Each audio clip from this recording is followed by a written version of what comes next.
последниве денови сме сведоци на една крупна афера, која има многу шпекулации, која очигледно оди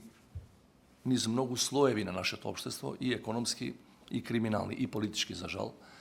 И јас од оваа позиција не правам политички притисок, ако кажам дека инсистирам државните органи во таа така наречена ситуација или случај рекет да истераат работата што е можно побрзо до крај,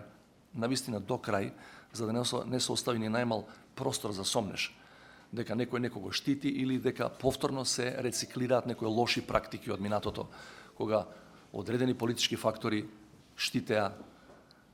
бизниси, односно правеа заштита за криминалните бизниси, и на тој начин знаеме до кое дереџа дојдовме. Видовме нешто во последните недели кое што се става во рамките на ова демонстрирање на проактивно лидерство, односно на обид да се минимизира поларизацијата во општеството, која што е предизвикана од континуираните политички превирања кои што ги гледаме во изминатата година. Многу е важно за сите нас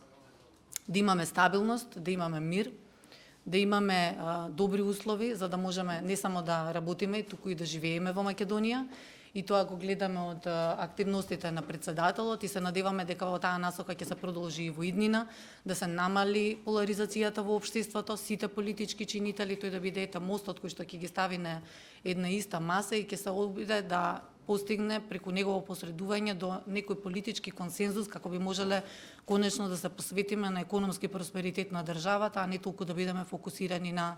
политичките прашања и на политиката.